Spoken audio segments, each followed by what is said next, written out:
Good morning, everybody. I'm Todd, back from the Grouper Moon Project on Little Cayman. We're going to give people just another minute or two to join us. There seemed to be an issue with the link that I sent out, so I've resent out the link to everyone.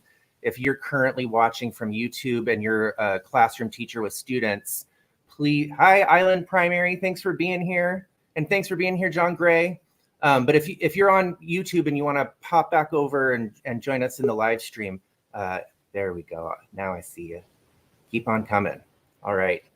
Thank you for being here, Island Primary. So I hope that you guys were able to watch yesterday's live stream. It was awesome to see all of you guys there. You got to meet Dr. Bryce Semmens, who's one of the primary scientists on the Grouper Moon Project, and Dr. Croy McCoy, who has been also one of the primary scientists with DOE on the project. And who else did we talk to yesterday? Why am I? Cody. That's right. We talked to Cody from the DOE, and we watched some video. And today we have another awesome rundown that I'm going to share with you of great people, interesting stories, and some behind-the-scenes footage of what's going on the Grouper Moon Project. So I want to get started first by introducing Dr. Christy Pattengill-Semmens. I always say it wrong. It's Dr. Christy Pattengill-Semmens, who is one of the primary scientists on the project. Good morning. Good morning, Todd. How are you? Good morning. I'm good. Did you go out and dive this morning? I did. I did get to go out and dive this morning. Got to see a bunch of fish. Yeah. It was really interesting. Yeah, my task for this morning was I was doing fish faces, which I think maybe people have heard about, where we go around and with our cameras and get the individual videos of as many different fish as we can to try and identify them later. And that was my task for this morning, and it worked really well. I was successful. Awesome. Yeah. I'm just going to add a couple classes to our live stream so you guys can see us. Welcome. Yeah, and please, Island Primary, if you can put a mute on, or I can do it for you. I got you. There we go. Okay, so the first thing I'd like is if you could tell all of us a little bit about how you became a scientist, because that story is an important one for students to hear. Absolutely. Well, I started when I was pretty young, actually, in maybe third or fourth grade. I started getting opportunities to be at the beach and go to aquariums. And I actually got to do a couple of field trips in fourth grade. I very distinctly remember going out on a boat and doing some trawls and some collections, and really that kind of hit me, stuck with me. And I started talking with the scientists and asking, how'd you get to do this? And you know, and that was like third, fourth grade. Yeah. So early on. Yeah, fourth grade. So what's that, like 10, 12? Yeah. And so I kind of started seeking out other opportunities, going to the aquarium when I could. I didn't grow up at the ocean, so when I got an opportunity to go, and I had my mind set on getting scuba certified. So I found a summer camp when I was in high school where I got scuba certified, and that was an amazing experience and kind of set my path to go do my college degree in marine sciences. And so when did you get certified? I got certified when I was 16 years old. Okay. Christy, Dr. Pattengill-Semmens has an amazing story. This year you were inducted you got a pretty big award. What was that? Yeah, I was inducted into the Women's Diver Hall of Fame. Yeah. That's amazing. Yes. So what does that mean? Like, how does that happen? Well, I was nominated actually by Anna DeLoach, a fellow Woodhoff member, and I was inducted. I was accepted for a nomination because of my career, not just as a scuba diver, but as a scientist, and also my work in education and outreach and citizen science through REEF. I did all my graduate work scuba diving in the Gulf of Mexico, and then I've had opportunities to bring my diving career into both conservation and education and research. Wow. So that's kind of like, is that one of the highest awards? It felt pretty good to me. Yes. Yeah. I joined the ranks of a lot of amazing women. That's So, incredible. Good for you. Thank you. Congratulations. Thanks. I was wondering if you could tell us a little bit about how you got started on this project, what happened, and what your Absolutely. role is currently. Well, the organization REEF Environmental Education Foundation, is one of the primary partners. We collaborate with the Cayman Islands Department of Environment on this program project. And in 2001, we happened to have some REEF volunteers here on Little Cayman with one of our staff, Leslie Whalen at the time. She was here leading a group of volunteers doing citizen science and fish surveys. And it was right at the time that the aggregation here was first discovered by fishermen. And there was a lot of concern about the amount of fish that had been taken from the aggregation. And so Leslie made a connection with Phil Bush, who was at the time one of the leaders at Cayman Islands Department of Environment, and made the connection between REEF and DOE with an interest of forming a research project where we could do research and education to try and determine what was happening with the spawning aggregation, not just here, but the remnant aggregations that were on Cayman Brac and Grand Cayman. And so that started the collaboration really started at the very beginning. Wow. Yeah. Okay. And that's been that is a critical key part of the success of this project.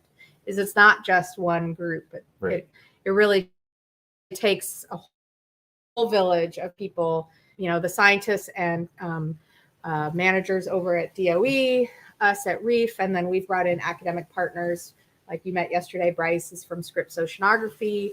In a little bit, you'll meet one of our graduate students from Oregon State University. And then of course, all of the island partners and businesses that make it a reality. So what is your role? Do you have an official title on the Grouper Moon project? What is it that you do now?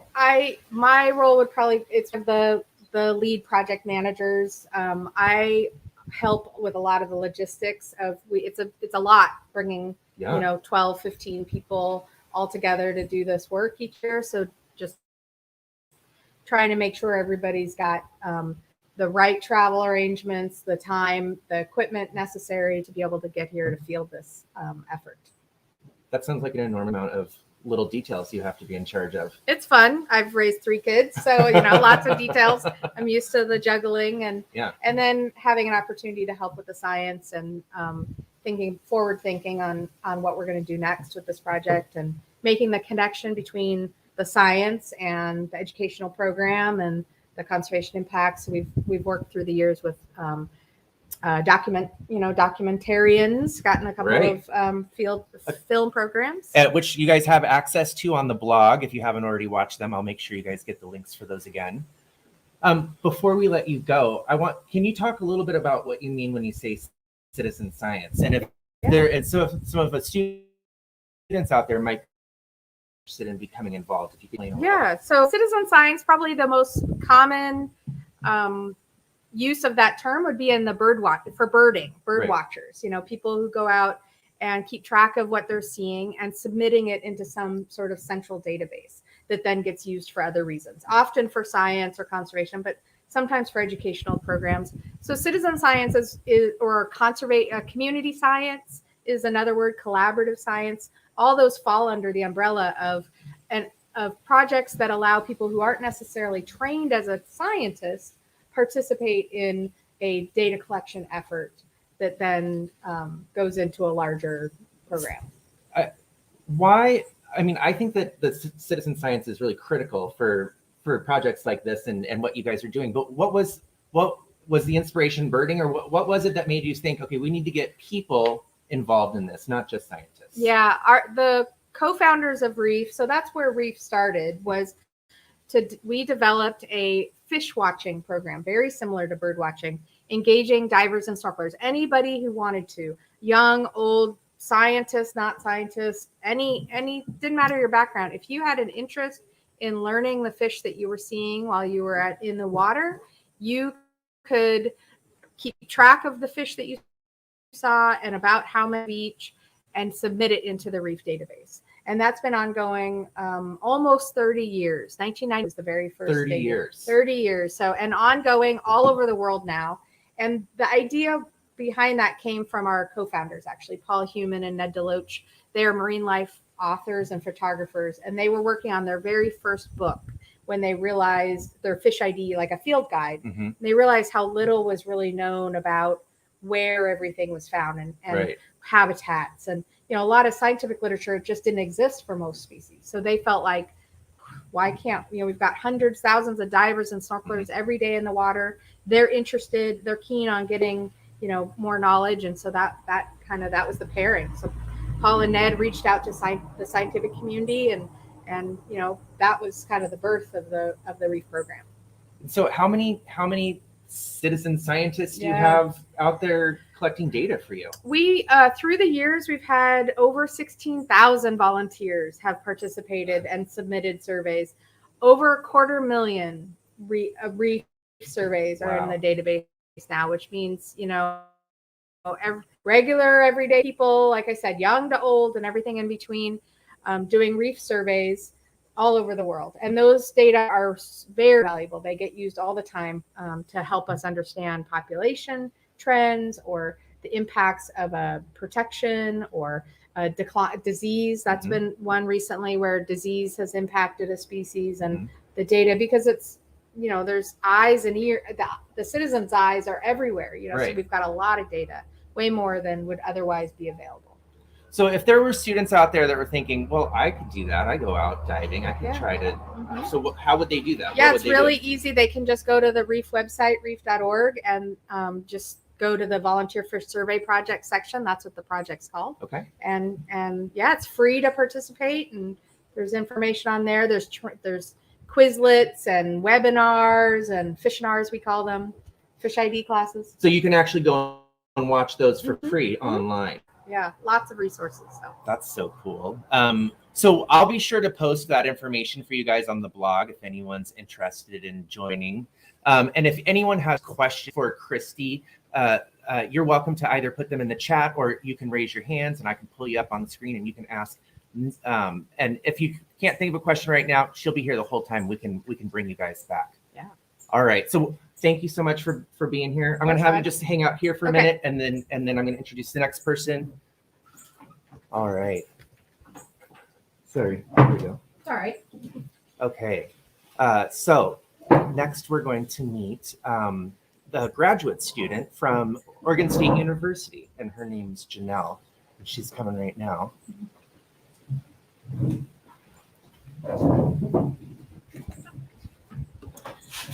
Hey. Hi, Janelle. How are you? It's good. So tell us a little bit. Why are you here? How did you get here? You're a student, and how did you you work with one of the main scientists tell us a little bit about that. Yeah. So just starting off early on, I had no idea like a career like this was even possible. In high school, I knew I liked science, like biology classes and stuff like that. And family and friends just told me to be a doctor, like a medical doctor, going into school. So I already had like a passion for like the beach and the coast and stuff just from family vacations I took as a kid, but I just didn't know you could do anything with that. And so when I went to undergrad, I went in to study biology on a pre-med track, and so you were yeah. Gonna, I'll be a doctor. Yeah. Okay. And I hated it though. Like my first year was miserable because I was just studying something I wasn't really interested in. Yeah. And I took a few like elective classes in environmental science and marine science. And those were actually super interesting. And I was actually having fun in those classes compared to what I was in like cellular and molecular biology. So I took more classes in that area and ended up just completely switching my major over to marine and environmental science. And I minored in biology, and I volunteered on a lot of different projects. And one of those projects took me to the AFS American Fisheries Science or American Fisheries Society conference in like 2018, something like that. Where's that? That year it was in Reno, Nevada, but it moves around. Yeah, it's all over the place. And that year I happened to meet Scott Happel. Yes. And so he asked me like what I was really interested in, and I told him I was interested in like conservation and management, but I wasn't really sure what to do with that really. And so we talked about a bunch of different projects and ideas, and he mentioned the Grouper Moon project and the work that everyone is doing here in the Cayman Islands, and it sounded like a really cool opportunity for me to hop on and just to learn something new and gain new skills and get to travel some and have Yeah. fun. So I hopped on that and I applied to his lab, and luckily I was accepted. And but unfortunately I started during COVID and the pandemic. So my entire first year was very virtual, and I was stuck in Oregon for most of the year. But luckily this year I was able to come back out and restrictions lightened up a little bit, and hopefully I can come back again in February. So your pathway to getting into science, when you were in high school, did you take any specific classes to prepare you for that, or you just took like your required classes and then decided biology when you got to? Yeah, I just took the required classes. I had no idea. I grew up in Pennsylvania, so it wasn't really a coastal area. There weren't a lot of like ocean scientists, fishery scientists in the area. So I didn't even know. I literally had no idea like someone could do this for grad school or as a career. Not until I got into undergrad. Wow. And so what is it that what role are you fulfilling here on the project? What are you doing with the scientists?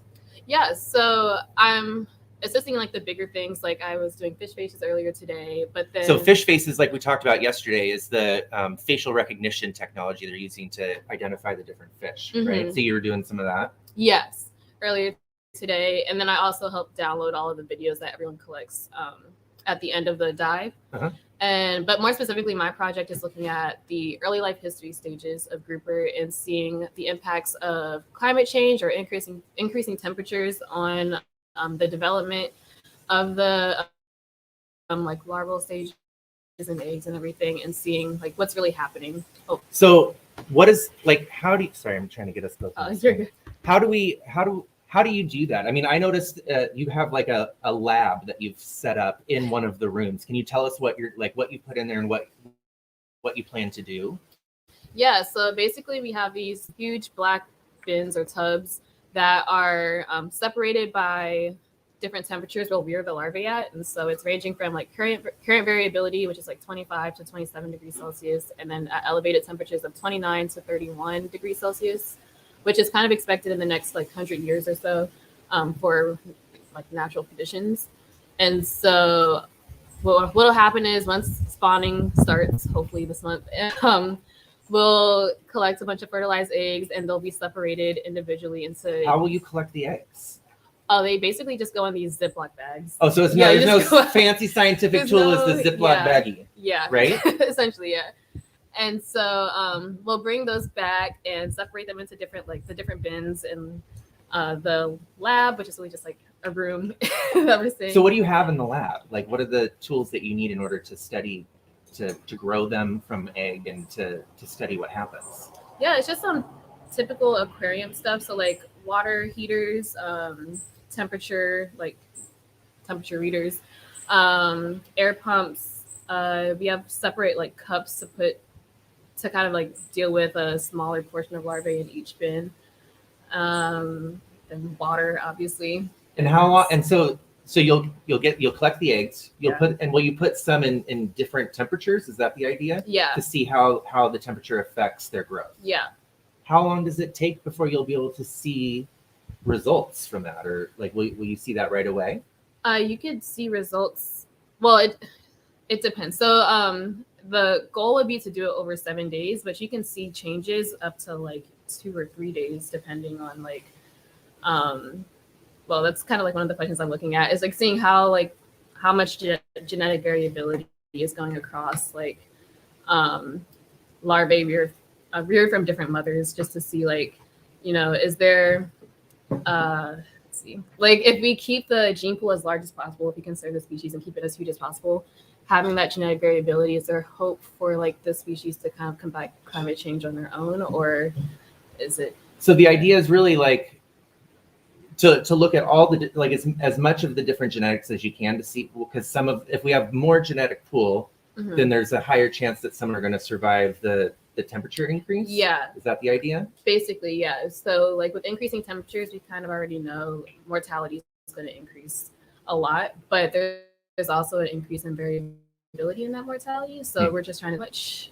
variability we can see, and if we can keep the gene pool as large as possible, they might be able to like adapt themselves. Right. Yeah.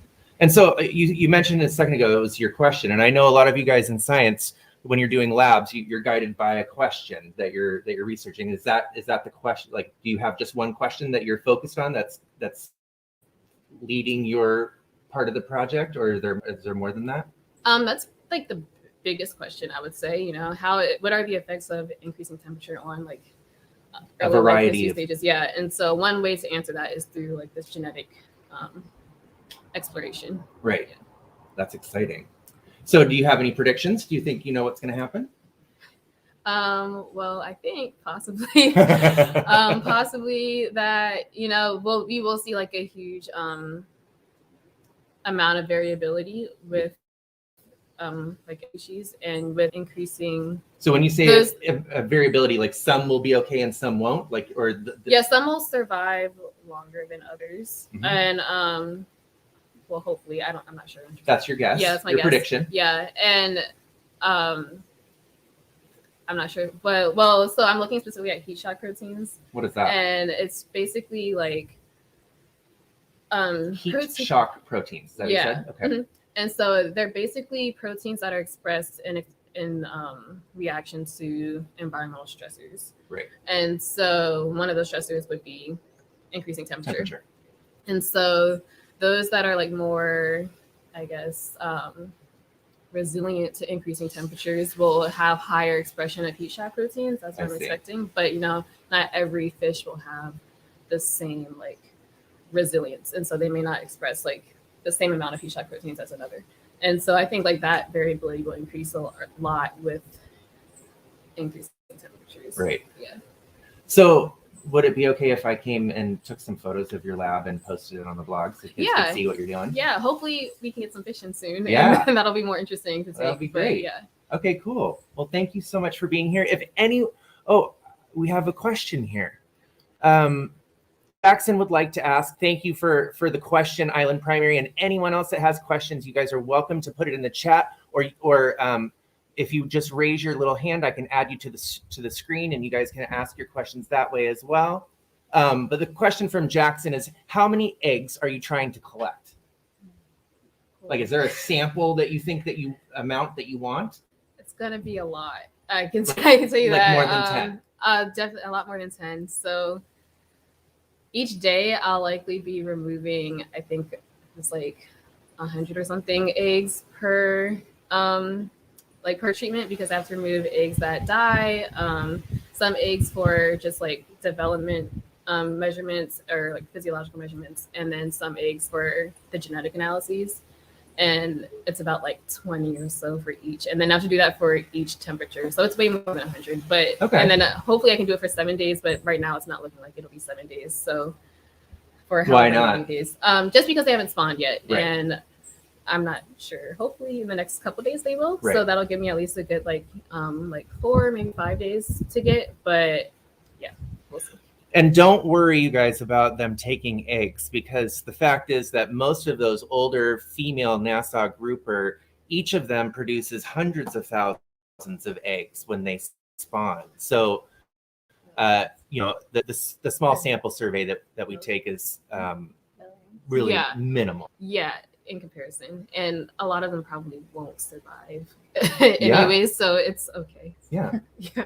Most of them don't survive. That's the truth, right? That most of them. So what happens with the larvae after the fish had spawned is they go floating around in the open ocean for something like 45 days. And during that time, they can be scooped up and eaten by just about anyone. And I know that Christy and Bryce in the past have told me that they think some years maybe none of them actually survive, and then some years. Many of them could, but there's a big variability in how that works.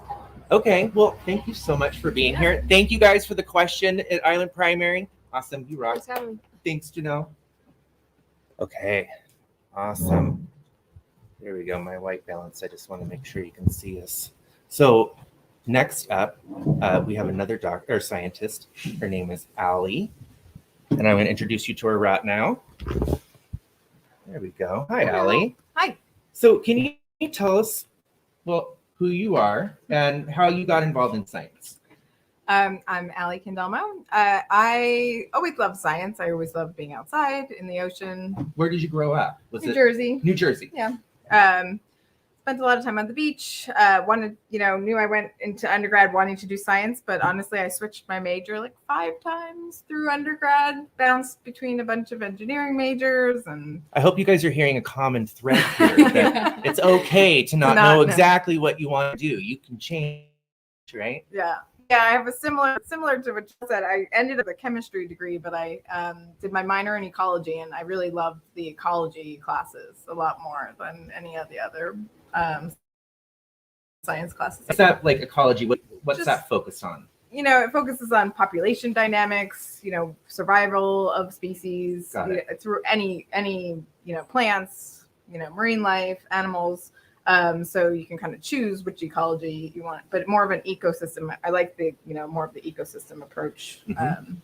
So I started as a chemist at a pharmaceutical company. When you were in high school, I'm sorry to interrupt. It's okay. Rude. Did you do anything special in high school? Like, did you get started doing anything sciencey, or were you just sort of typical? You took the regular required classes. Yeah. I took AP classes. Right. Like I was advanced in high school, but honestly, I didn't really, have the experiences that a lot of people are now with going to, summer programs. And I think it's really important for kids to know that you don't have to have done that in order to get involved in science. You don't have to have this big science background. You don't have to have scientist parents. Anyone can do it. Yeah, right? yeah. There's no scientists in my family at all. I definitely went a different route. So yeah, it was good. So I finished. I was a chemist. I was working at a pharmaceutical company. I was bored. I decided to go traveling, and I went to Borneo, Malaysia, for a sort of a citizen science nonprofit group out there, where you volunteered for 10 weeks. They taught you how to scuba dive. They taught you all the reef fish there, the corals. It was like this little island off of another little island with no running water or electricity, kind of living above mangroves. And it was 10 weeks of amazingness. I had snorkeled once before, so I had practiced a little bit in the pool before we left, and I was like, I think I'll like diving. And yeah, I fell in love with it. I fell in love with the marine world, fell in love with diving, fell in love with the island. So I spent a year out there because I actually got a job while I was out there because I had the chemistry degree. It was a toxicology project looking at oil dispersants, effects on marine life. So helped set up the experiments for that. What does that mean, oil dispersants for? Oil dispersants are used during an oil spill to disperse the oil. Is it soap? Is that kind of what? It's like a detergent, yes. Okay. And so we actually did a, rough experiment to test, whether when the oil spills are close to shore or above coral reefs, whether it's more detrimental to the ecosystem if you use the dispersants and disperse it down onto the reefs as opposed to letting it kind of float over them. The downside of them floating over is then they end up in the mangroves on the shore. You can see it more, and it just damages a different ecosystem, really. But we were testing the toxicity of the dispersants with the oil. We also tested just general detergent just to compare it to Dawn, which is actually quite toxic. Is it? Yeah, to other, basically survivorship if you were exposed to that. So we, transplanted a bunch of corals so we could test those and captured, some different organisms. So yeah, that was my first. Wow. That's fascinating. So then how did you get here to Grouper Moon? I went back home, decided I wanted to go to grad school, did my graduate degree. I've got a PhD. I was going kind of through the works of postdocs, doing a lot of research, and ended up here working for a research institute with mostly working with lionfish. And I had worked with the DOE, the Department of Environment, with a small lionfish project as well. I met them at a conference. So I had my connections here, and I heard about Grouper Moon, and I wanted to get on this bag. So I proceeded to meet Christy and Bryce Semmens at a conference, and then email them relentlessly about my abilities to work with early life stage fish, and that I would take on the egg rearing and actually do some experiments. Not saying so I could get out on the dive, but you really pursued it. Yes, you wanted to be on it, and here you are. And so, yeah, here I am. So we did a couple of years of experiments while I was living on Little Cayman, and that was really great. And we got out. I got to go out and see the fish, which was amazing. And the great thing was I had spent years in laboratories running egg experiments on fish that we had usually collected and brought back and collected the eggs in the lab. So it was really amazing to actually like get that wild collection, realistic, fertilized eggs out in the field and be there and catch them in the spawn and see all of it happening in real life. So that was great. And then I, loved working with REEF. I liked research, but I really liked the citizen science, the nonprofit sort of conservation education aspect. I like doing both. And so REEF has allowed me to kind of do both. Yeah. Right. Okay. So that's been great. That's so awesome. Yeah. So we're gonna show you guys. Oh, we've got a couple of questions before we continue. Thank you, Island Primary, for your questions. The first one: does the gender of the grouper change depending on water temperature, like with turtles? And that's from Isaac. Excellent question, Isaac at Island Primary. What do you have any idea? I don't believe so. No. Not with fish species. Dr. Pattengill-Semmens? I think, yeah, I don't think agree? that's. I agree with Alli. Yeah. So, but there are survivorship fish. changes, but yeah. Right, but there are some fish also, not just turtles, that can change that. They change sex. They change sex as adults. Adults go from male to female or vice versa. But yeah, not as well. The turtle question is more the eggs. Actually, the whole lot of eggs sometimes will be either male or female. Then there's a risk of having no females, or I'm forgetting which one it is. I think it's actually having too many males as the temperatures get warmer. And so the temperature actually really controls, affects. Yeah. Wow. So the fish, I don't know of species of fish that happens to, but it will affect survivorship for sure. Wonderful question. Thank you for that, Isaac. We have another question from Bond at Island Primary. How many grouper are estimated across all the 3 islands? The last estimate that I'm aware of for Little Cayman was about 8,000 to 8,500, and then Cayman Brac 2,000, and then maybe 500 on Graham, but we haven't gotten a very good estimate on Graham because the fish are quite deep there. The spawning site is harder to get to, but the numbers are definitely lower. So over 10,000, definitely between the 3 islands, and that's from 2 years ago. We don't have an estimate from last year, right? And we haven't done an estimate yet this year, obviously. So we'll see. Yeah. But yeah, it's interesting to see Little Cayman getting bigger and bigger. It doesn't look like there's maybe an end in sight. So that's great. It's amazing, actually. So one of the things that we started talking about yesterday is that the scientists are using cameras to take pictures of fish faces. And so I'm gonna show you guys a quick video of one of our divers down there taking some fish face video, and I want you to notice what else is down there. And then when we come back, I'm going to have Alli explain to you a little bit about what the fish faces is and a new scientific instrument that they're using this year. So hold on one second. I'm going to share with you guys a video.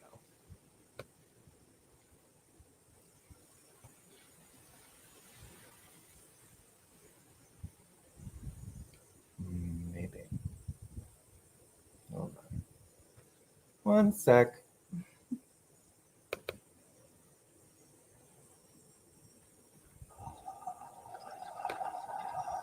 No.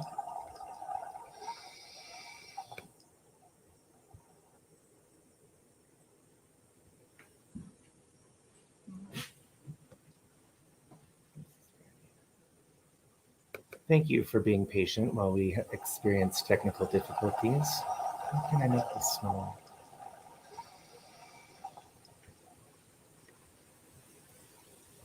Is that the video you want? Yeah. Here's what I'll do. It's on the desktop.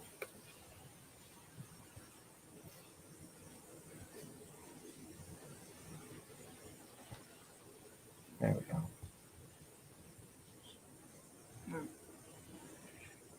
It's not invalid. Just do it. You just share your screen and then open it. Let's see.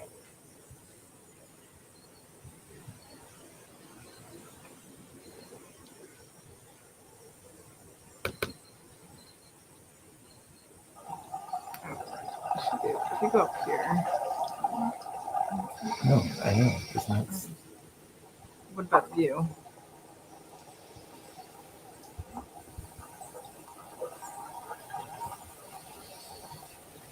Okay. There you go. Where's it? We're almost there, you guys. I'm so sorry. Tech. Okay. Here we go.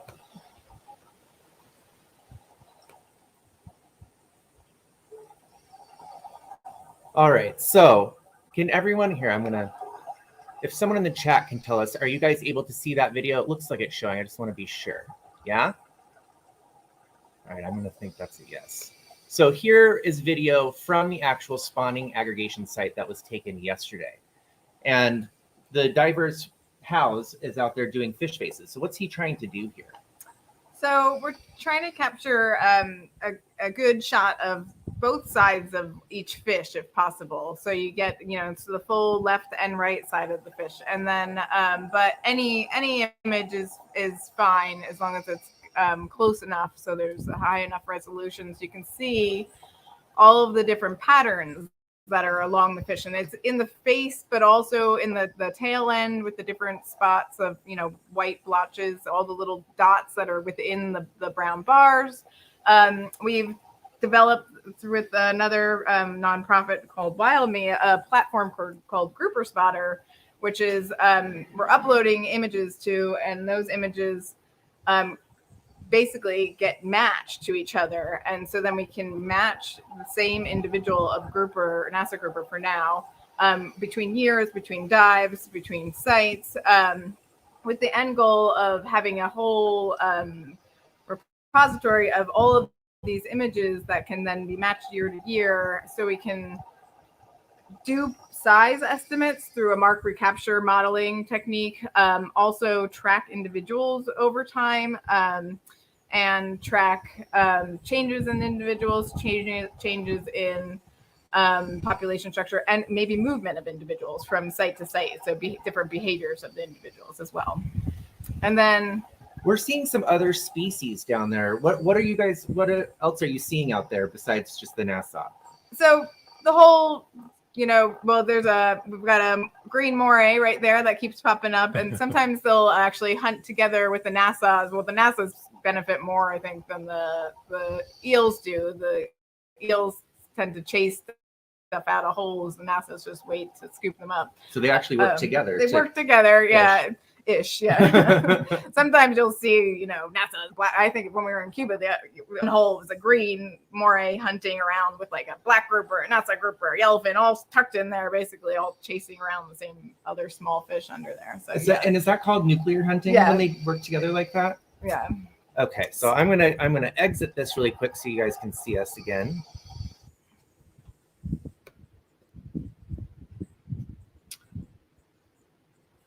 All right. So Hal was down there trying to do some fish faces, and we got to see that cool moray eel. I hope you guys enjoyed that.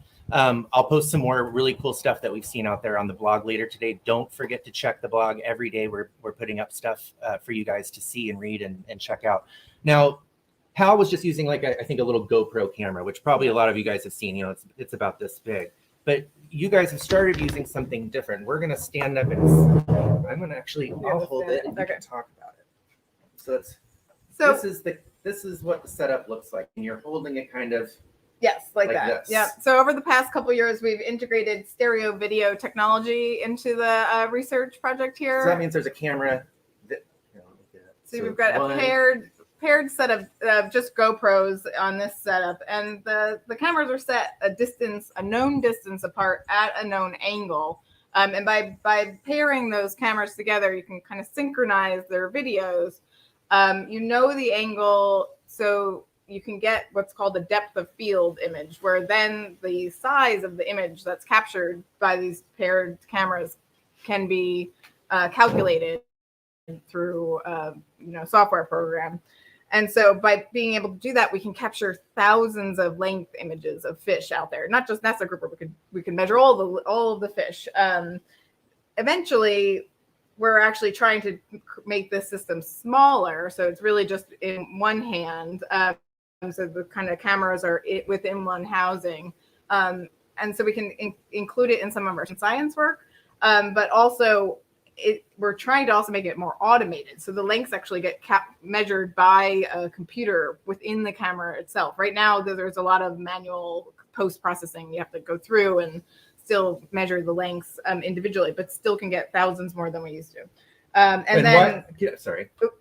does it allow you to get thousands more than what your current or what we've been doing? So we used to, and even last year we paired the two different technologies. The other one was called lasers, and so you would shoot two paired lasers at a fish, and you had to hit the side of the fish or the top of the fish. So you had both of those red dots on the fish, and those were a known length apart. And so then later on, going through the videos, you can then measure that fish by knowing how far that length was. Then you could therefore know the total length of the fish.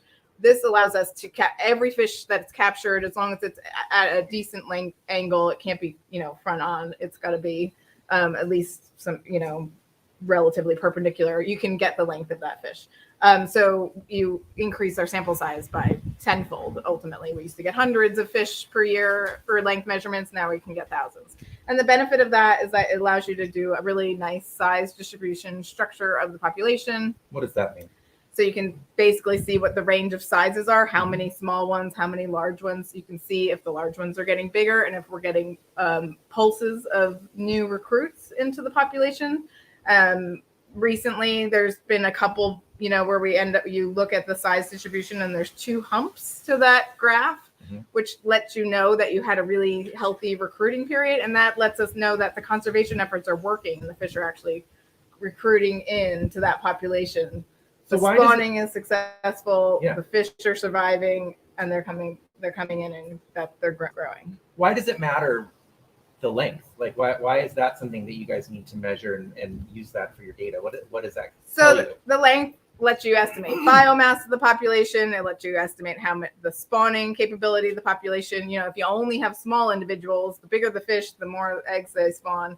Again, it lets you determine if there's been really healthy recruit years, by knowing, we've got a lot of small ones that came in. So if you see smaller fish showing up, then that you're getting younger recruits. And it's not just, and they're coming in from the source of the older ones. It really, there's a lot of different uses for it. And the cool thing with pairing this with the fish face work is that we can actually even track size of individuals over time and see how they're growing, which can be an indicator of health of the population, health of the species as well. So I keep imagining like a fish book you guys are going to create on profiles for all of your different fish. We're naming them. It's a technology that takes a lot of work, but we're hoping to get it so Nassau grouper is ready for people to submit their photos, the public to submit photos as well, not just us.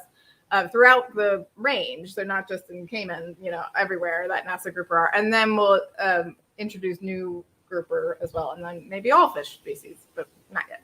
That's amazing. At some point. So are you seeing all sizes out there right now? Yeah. I saw some really big girls and then definitely, new teenagers, hanging out.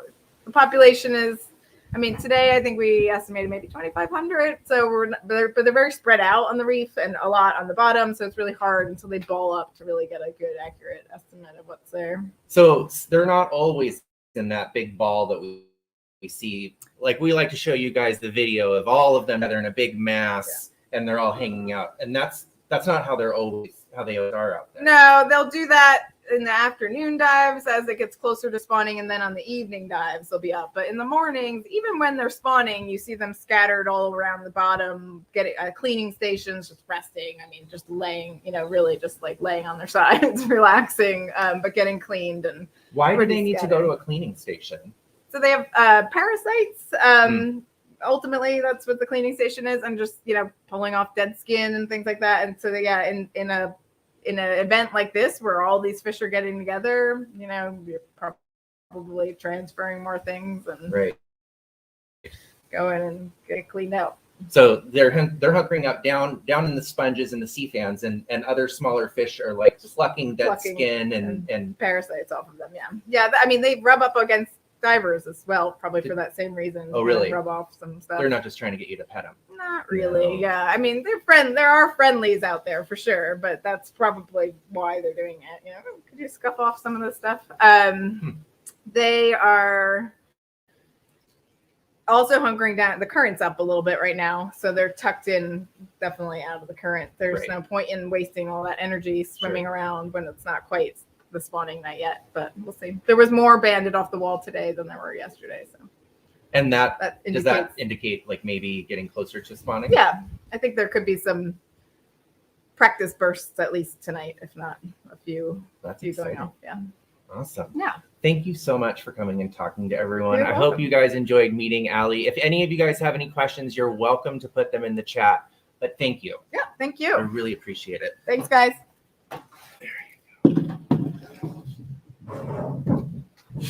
All right, you guys. So, John Gray, we have time for some questions. If you guys have any questions at all, I'd be happy to take them.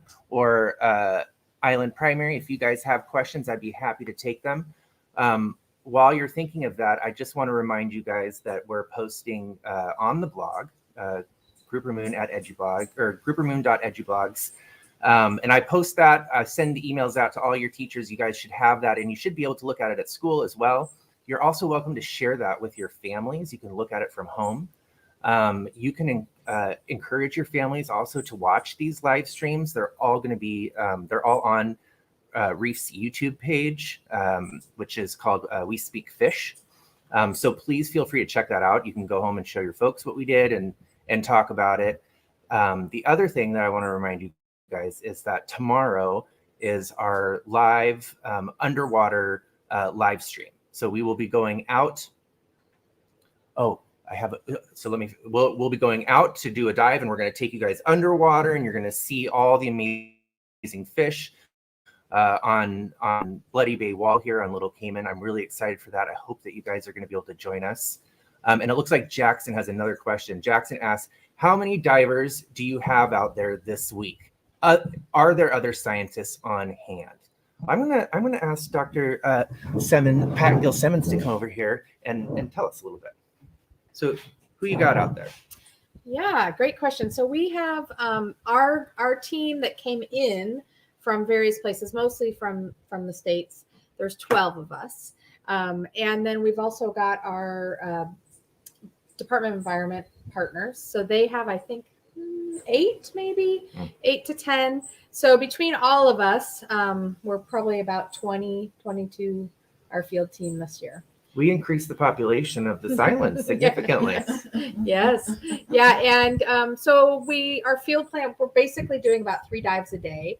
And so not everybody does every single dive, depending on what what activities we're going on or what boats we have available. So it's nice to have so we're not wearing everybody out. Because it's a lot of work. 3 dives a day. Yeah. I mean, and like Alli's saying, the current's up and it's hard diving. So when the current's up, that just means like their currents kind of, I explain it to my younger kids when I was teaching 4 to 5 is like wind underwater. Yes. Yeah. So you're having to swim against it because you can go, with it, but then you got to get back to where you came from. Right. To get back So to the it's boat. nice one way, but then the other way you're going against the current, right? Yeah. Okay. And when you guys were out there this morning, did you guys see any sharks? Because the kids are always. Did you? Yeah. Oh, Alli saw some sharks. Alli I didn't saw see any sharks. sharks. That's definitely, through the years, shark conservation efforts have gotten have been working, and it's also 8,000 fish in one spot. It's definitely a nice little snack. Sure. A little snack bar for sharks to come through and shoot through the aggregation. Awesome. So we'll see the sharks. We'll also see activity of sharks. So the fish will have bite wounds or flesh. Sometimes whole chunks. I don't know if you heard the photo of Lucky. I haven't shared. We talked about Lucky. Yeah. So sometimes you'll literally see a fish with a bite out, and you're assuming that's probably a shark that tried to get him. Yeah, and they got away. They were lucky and survived. And he is lucky. All right. Island Primary, thank you so much for your question. And thank you guys all so much for being here. I'm just going to pull John Gray onto the screen. Hey guys, thank you for being here during COVID. I really appreciate you guys all joining us today. You rock. I hope that you guys will join us tomorrow for our live stream underwater, where we're going to go to Bloody Bay Wall. It's going to be a blast. I hope you guys enjoyed today. This will be archived and posted on YouTube, so feel free to share it around, and we will see you guys tomorrow from the Grouper Moon Project. Bye, you guys. Bye, everyone. Have a great rest of your day.